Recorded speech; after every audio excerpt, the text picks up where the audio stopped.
दिनकर की किरणें जब पड़ती थी तुझ पर, तिमिर से आता वहां भाग जाता। कहे अमृतमणि बाणी संतों की सुन के, ज्ञानी अज्ञानियों में स्वयं जाग जाता। निज स्वार्थी करो लाख जप तप करो, छलकती है उसमें भी असुरों की छाया। पर स्वार्थ में त्याग करते हैं जो,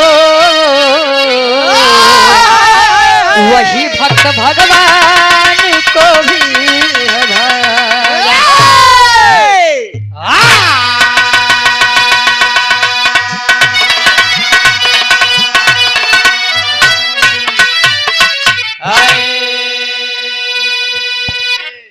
कहे दिनकर की किरणें जब पड़ती थी तुझ पर, तिमिर से आता वहां भाग जाता।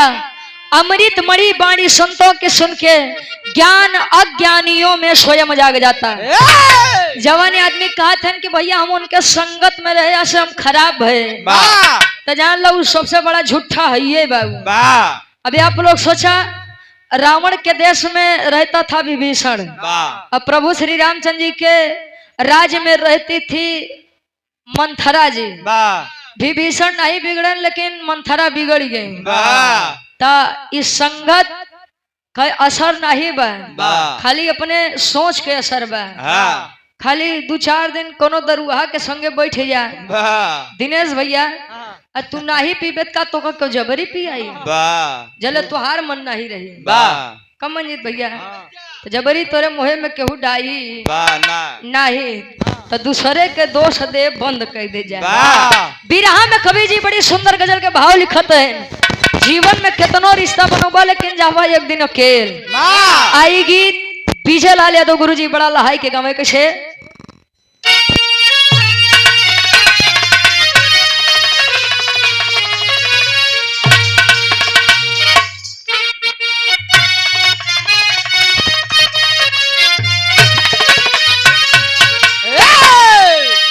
अरे जिंदगी में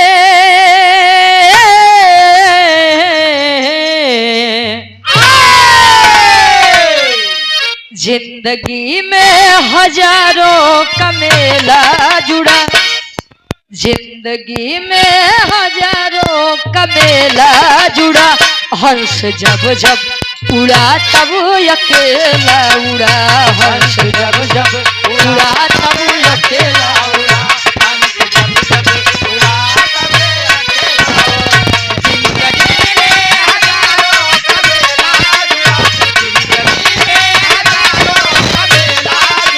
हंस जब जब उड़ा तब अकेला उड़ा, हंस जब जब उड़ा तब अकेला उड़ा, हंस जब जब उड़ा तब अकेला उड़ा।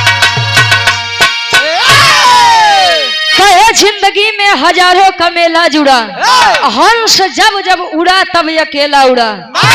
कितना रिश्ता बनाला अच्छा। आजकल आदमी के सबसे बड़ा भ्रम का बजाना था आप लोग कि हमारे बिना उनकर काम में रुकी जाइए। आज के समय में और समाज में केहू बिना काम नहीं रुका बा। जेकरे ये बड़का घमंड हो कि हमारे बिना उनकर काम नहीं हो, तो जान लो दुनिया में सबसे बड़ा भ्रम में जियत बा। दुनिया में कहा गया कि सारी खुदाई एक तरफ, जोरू का भाई एक तरफ। कब भैया गलती नहीं बोले, कुछ गलती नहीं बोले नहीं भाई, तू समझे तो फिर बाद में एक कहो कि जाए दराजू तू लोग लिए राम भुला गए कुल बात। दोनों जने सारे बहनों है ना, कहा गया कि सारी खुदाई एक तरफ लेकिन जोरू का भाई एक तरफ। त्रिभुवन जीजा आपके इतना मानत थे, इतना मानत थे, इतना मानत थी मंजीत भाई कि जान लो आपके साथ को बार नहीं छोड़ते। मंजीत बोल नहीं सकते हैं। बिरहा में कवि जी बड़ी सुंदर गजल के भाव लिखतन भक्त और भगवान के बारे में अटूट लाइन बकसे।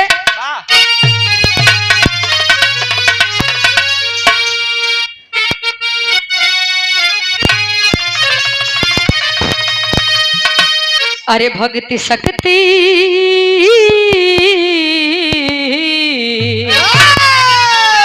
भक्ति शक्ति का फंदा है ऊंचे जुड़े, भक्ति शक्ति का फंदा है ऊंचे जुड़े, भक्त हित रहते भगवान हमेशा खड़े, भक्त हित रहते भगवान हमेशा खड़े, भक्त हित रहते भगवान हमेशा खड़े, भक्ति शक्ति का फंदा है ऊंचे जुड़े, भक्त हित रहते भगवान हमेशा खड़े, भक्त हित रहते भगवान हमेशा खड़े, भक्त हित रहते भगवान हमेशा खड़े। कहे भक्ति शक्ति का फंदा है ऊंचे जुड़े, भक्त हित रहते भगवान हमेशा खड़े।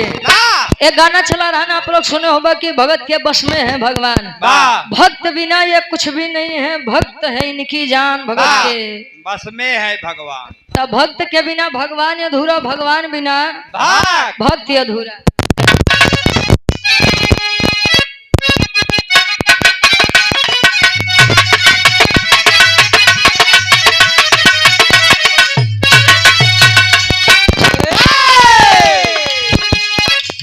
इंसानियत हो जिसमें,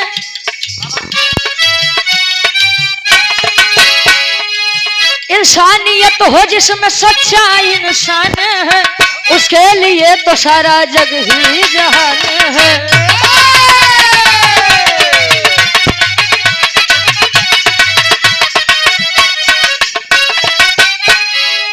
किसी एक गांव में किसान दयावान रहा, किसी एक गांव में किसान दयावान रहा, किंतु फूल बिना गुलशन वीरान रहा।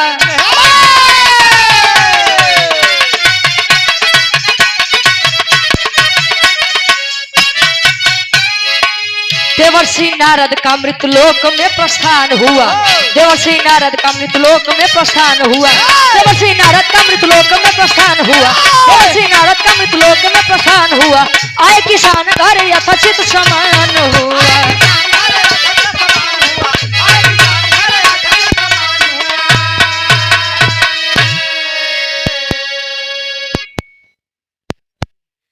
कहानी कितनी आप लोग समझ ला। देवों के देव महादेव जी, यहाँ ब्रह्मा जी अपने आसन पे विराजमान है, यहाँ देवर्षि नारद जी। अच्छा, नारद के काम यह रहे कि इनकर बात उनकर तक, इनके मेहरारू के खबर उनके मेहरारू तक। अयाहर नारद के बात यह रहे कि जहिया नारद कुछ हो न पावे, हड्डी फेंक दुई कुकुर लड़ावे, कहा के बाद एकर बातें कबो रद्द न हो है नारद। अंतर खाली इतने बा, पहले के समय में खाली एक नारद रहने, आज के समय में हर घर में दुई नारद जन्म लिए हैं। खाली तुहार बात उनकर तक, उनकर बात उनकर तक, कई के पीछे में मजा ले बदे। यहाँ देवर्षि नारद जी आकाश मार्ग से जब जाते हैं, नीचे देखें तो एक किसान जी मन मारे बैठे, ऐसे गाले पे हाथ धरे, बेचारे किस्मत लिख दिए। दुनिया में सब सुख भोग ली है, लेकिन संतान सुख नहीं मिलत बा। पता नहीं कौन हमसे गलती हो गया। अच्छा, आज के समय में लड़का नहीं होत बा, लड़की नहीं होत बा, तो आदमी मान लेते हैं कि ठीक बा, नहीं रहा। पहले के समय में जो ने मेहरारू के लड़का नहीं हो, आदमी उसी राह बेराइले कि हम तार मुँह नहीं देखा। धन्य हो ये विज्ञान, जब से विज्ञान आएगी कम से कम इतना तो पता लगेला कि कमी के करे अंदर बा। नारद जी का बढ़िया पानी वानी पियायन किसान जी, कहन महाराज हमारे एक दिक्कत बा। कहन का दिक्कत बा? कहन कि आप लोगों के दिया सब कुछ बा, खाली एक लड़का हमारे मेहरारू के गोदी में डाल देता महाराज, जान ला हमारा जीवन धन्य हो जाता है। नारद जी कहन कि अरे महाराज एकदम सही जगह जान ला बिनती लगाए, यहाँ सही जगह अरदास लगाए। यहाँ तले पानी वानी पी के नारद जी बीड़ा टेरत पहुंचत कहा क्षीर सागर विष्णु जी लगे। अच्छा, क्षीर सागर विष्णु जी लगे पहुंचत तले होत का एक लाइन गीत लगत बा।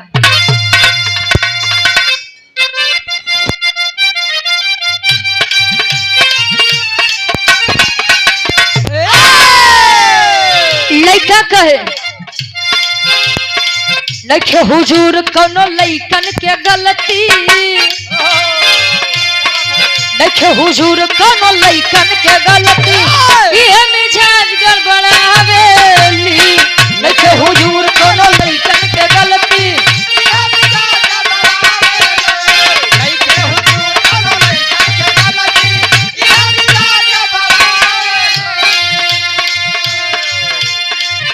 का रोशन चचा गर्मी लग गई वहां हमने नहीं किया का ना चलो का सब रोटी यहाँ बंद है चला ना दूसरा अर्जुन यादव सभासद के प्रत्याशी है कंजाजपुर से भाई के द्वारा खंजहापुर से आपके द्वारा 100 रुपया बहुत बहुत धन्यवाद आशीर्वाद के चाह रहे नारद जी यहाँ विष्णु जी से समझावत हैं अपन अर्जी सुनावत हैं पीड़ाधारी विष्णु से जाके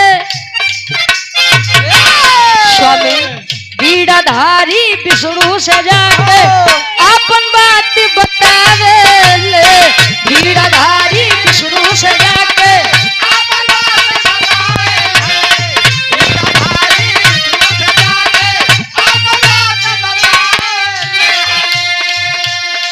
पीड़ाधारी विष्णु से जाके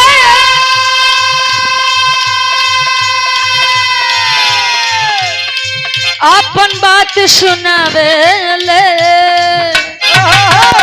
देता किसान के सुंदर ललनवा देता किसान के सुंदर ललनवा अपन रजी सुनावे ले देता किसान के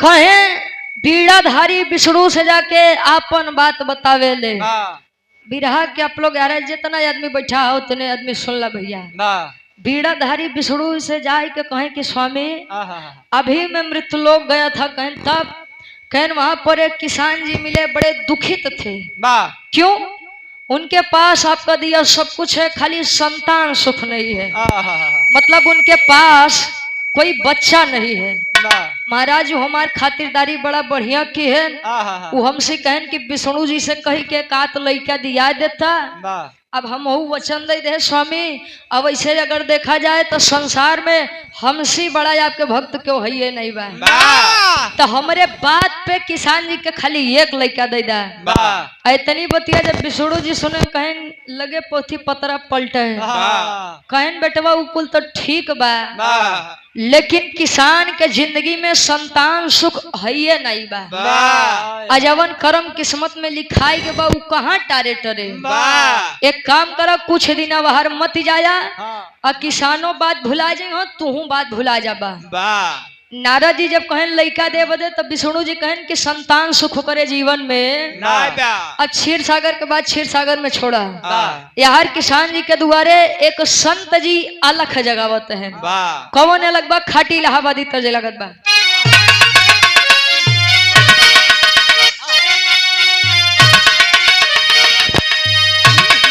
आए हाय अरे राम झकोर मार झुलनी अरे राम झकोर मार झुलनी कहीं साड़ी लहराए हो झकोर मार झुलनी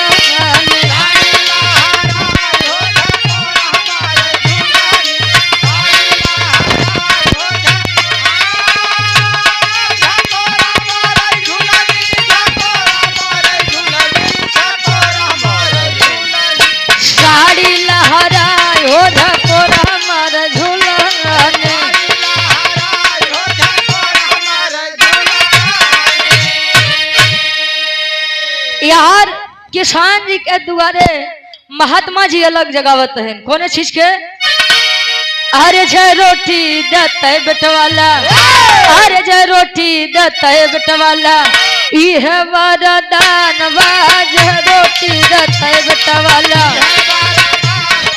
जय रोटी दते बेटवाला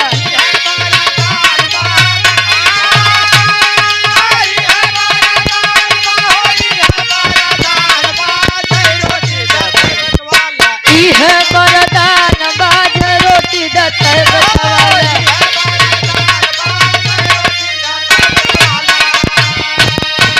कहे भूखिया लगल बा जइगो रोटी रखियई बा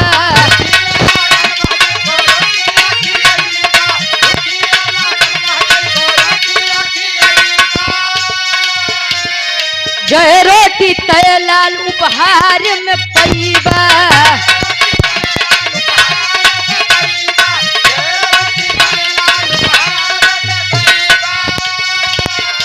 अरे पैदा होई है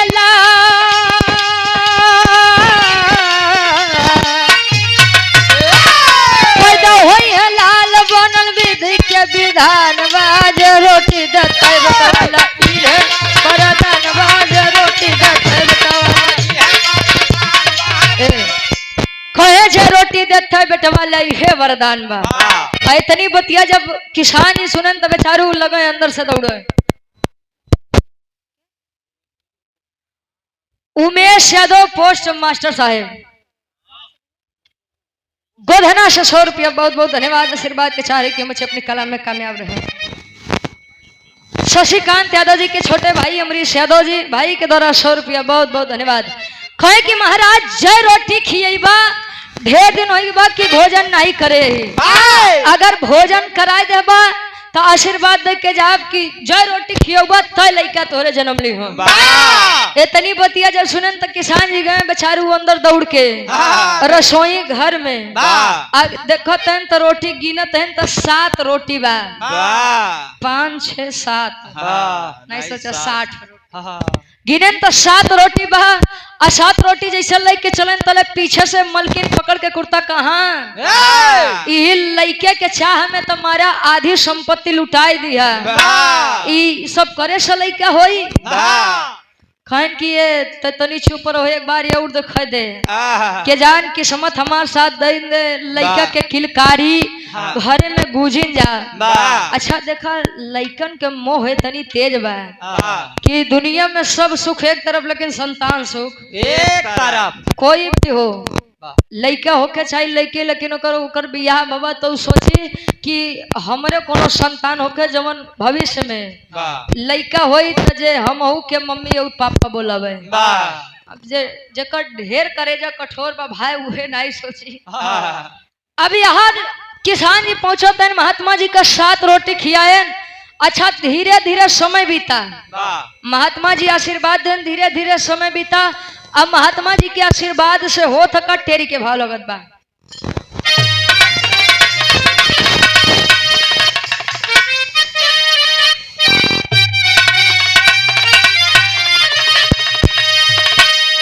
अरे भक्ति की शक्ति भारी पड़ी गई ए बाबू भक्ति की शक्ति भारी।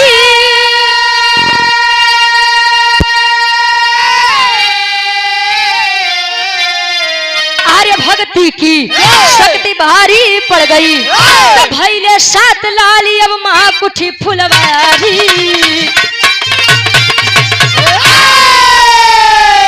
गया भैले 7 लाली अब महाकुठी फुलवारी भक्ति की शक्ति भारी पड़ गई। 7 रोटी महात्मा जी खाए ना समय समय बीता दिन पर दिन बीता समय के समय बीता तो 7 लड़का घरे जन्म ली है। हमारे गांव बिरहा रहे एक लेडीज कलाकार से भाई नाम तो नहीं ले पाए और बिरहा हम गाए तो खड़ी वहीं कहीं अच्छा रुचि एक बात बतावा उस 7 लड़कवा इकट्ठे भरे ने हम के अब तुम मेहरारू है के कुल बात पूछत या तब तोहे कैसे समझाई कि 7 इकट्ठे हुई हैं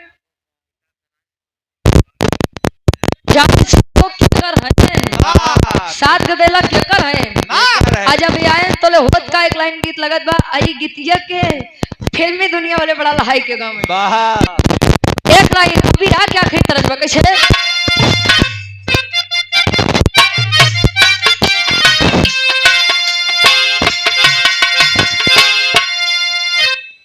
कैसे घर जाऊं शर्माऊं घबराऊं कैसे घर जाऊं शर्माऊं घबराऊं कैसे घर जाऊं शर्माऊं कैसे घर जाऊं शर्माऊं घबराऊं कोई दिलिए ढूंढते हैं मेरा लौंग खो गया कोई दिलिए ढूंढते हैं मेरा लौंग खो गया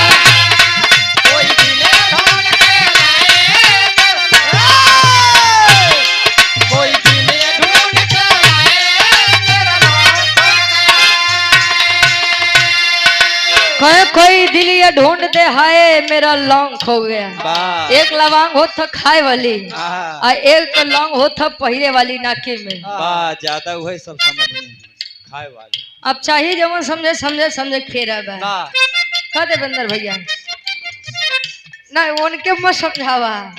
हाँ जान लो अघाई चुका है तो हाँ यार नहरा जी आए किसान जी खेत हुआ है कहे अरे महाराज बैठा पानी वानी पिया कहे पानी का तार तेल ले वाह पहले ही बतावा इस सातों का देला क्या कर है। वाह लगे किसान जी बेचारू शर्माए हाँ, कहे अरे महाराज अब कैसे उल्टी सीधी बात करत है वाह तोरे जैसा धमदानी नहीं देखे। वाह तू कही के गया कि एक गदेला वरदान में दिया वही 7-7 गदेला देते हैं वाह आप ही के देने आप ही देन बा। नारद कहें तोहार दिमाग खराब है हमारे देन से 7 गदेला कहें तब महाराज अब इतनी बतिया सुनते मान नारद के लगी गुस्सा वाह हमरे साथे धोखा वाह हमरे साथे गद्दारी वाह मतलब दिन रात नारायण नारायण करत करत हमार जबान नहीं थकत हमार हाथ नहीं रुकत। वाह हम लड़का बड़े कहे कर लगे हमका कहानी बतावे आ यार 7-7 गदेला दे के बैठा हम काहे बदे। चल दिए नारद जी चले नारद मुनि तब क्रोधावा बढ़ाई के चले नारद मुनि तब क्रोधावा बढ़ाई के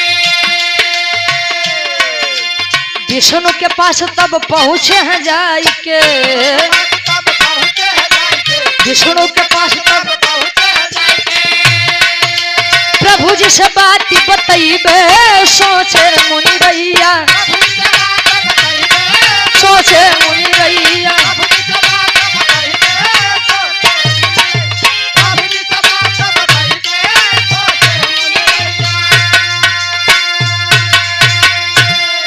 कहे प्रभु जी से बात बतैबे सोचे मुनि रैया।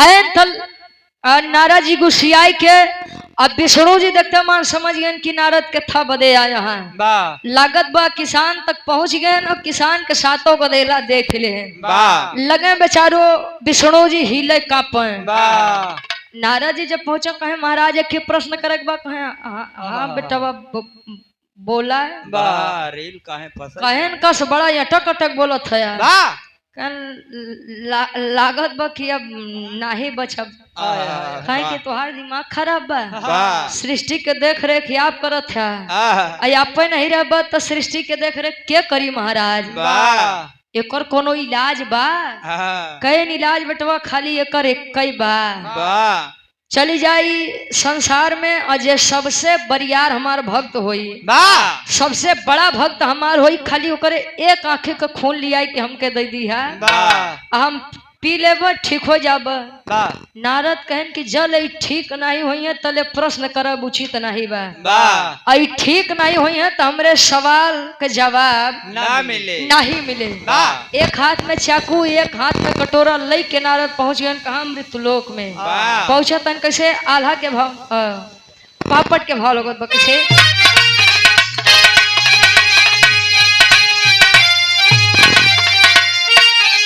अरे सोच रहे देवश्री गौर बढ़ाई अपने मनवा में अरे सोच रहे देवश्री गौर बढ़ाई अपने मनवा में तब कहा नेत्र के लहू मिल पाई अपने मनवा में।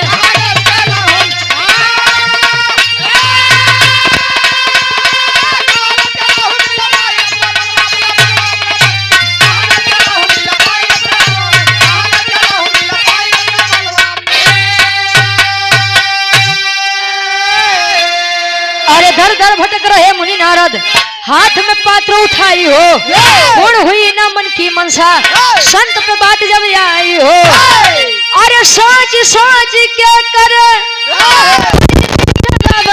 अपन मनवा में तब कहा नेत्र के लहू मिल पाई अपने मनवा में।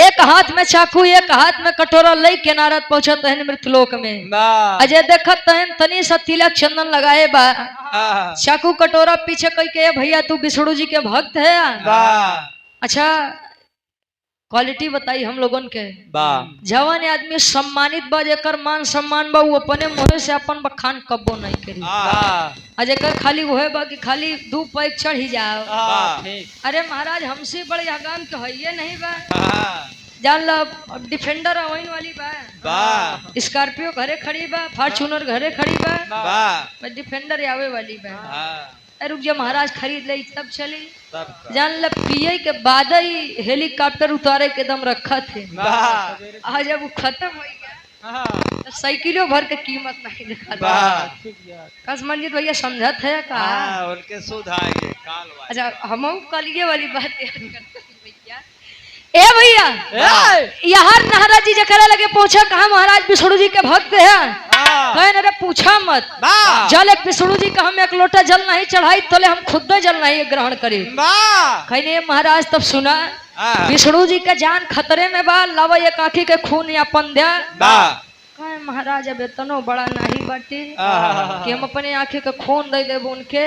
हाँ, खून दे दे तो हमार मेहरारू उठी लेके कहाँ जाइ हम। हाँ, यह करत करत 2 दिन जब बीता, आखिर में नारद जी पहुंचत हैं वही संत जी लगे, जो ने संत जी के कहने से नारद के 7 गदेला पैदा भय रहे। वाह जब पहुंचत है तले कहा थे इनका आल्हा के भाव में कवि जी प्रमाण देते हैं।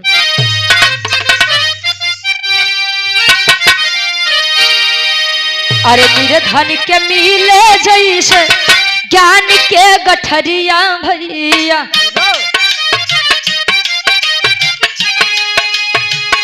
मनवा के मनसा सब गईल बा पुराण, खुनवा के लेके नारद प्रभु पास अइले पंचो, बैठा यशाना वापे होसे तरता।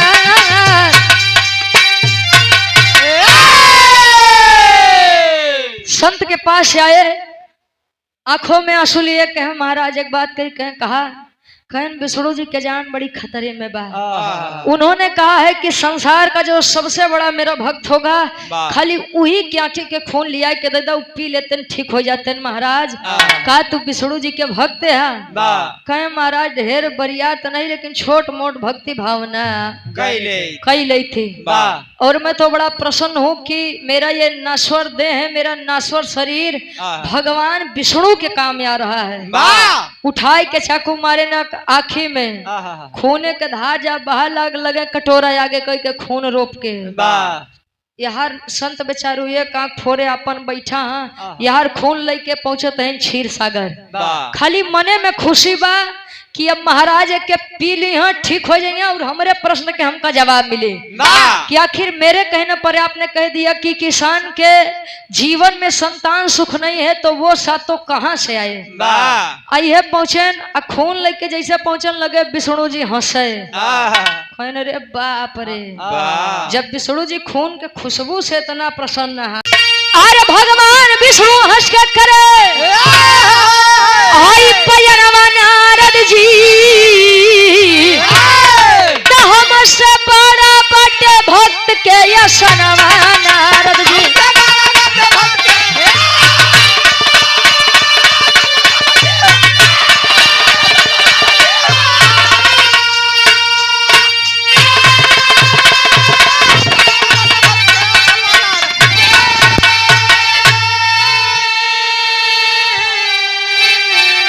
कहे भगवान विष्णु हंस के करे पयनवा नारद जी, हमसे बड़ा बटे भक्त के असनवा नारद जी। नारद जी पूछे कहे महाराज अब आप ठीक हैं? कहे एकदम ठीक। कहन अच्छा एक बात पूछी? कहन हाँ पूछा। कहन कि जब मैं मृत्युलोक से लौटा किसान की बात आप तक रखा तो आपने कहा कि किसान के जीवन में संतान सुख नहीं है, तो ये बताइए वो 7 संतान कहाँ से आई? कहन का नारद तू अब्बे नहीं समझा? कहन का? कहनी तुहार परीक्षा रहे, जब तुम मृत्युलोक से लौटे थे तो तुम्हारी बातों पर एक घमंड था, अहंकार था।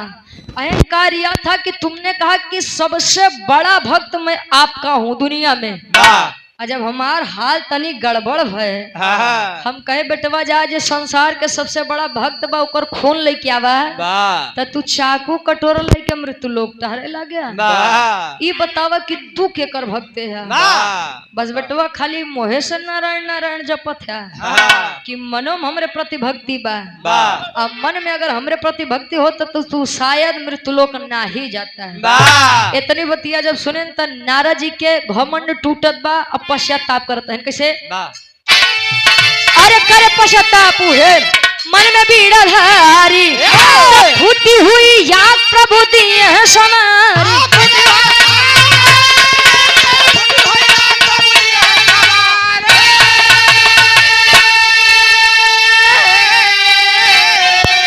अरे खुल गई तब ज्ञान के आई नयनवा नारद जी तो हमसे बड़ा बाटे भक्त के यशनवा नारद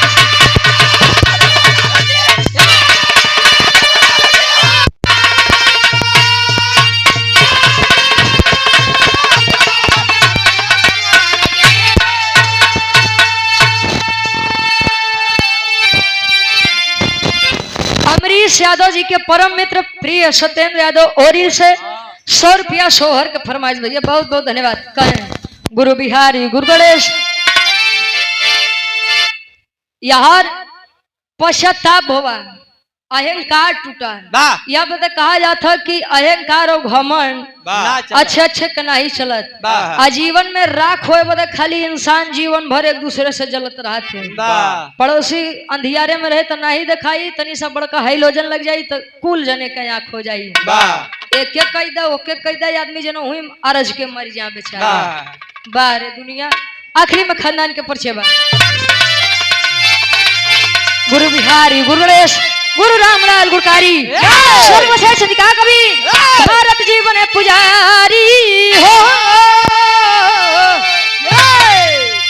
अरे भक्ति की शक्ति भारी पड़ गई गाँव में रुचि यादव मां शारद की बलिहारी भक्ति की शक्ति भारी पड़ी गई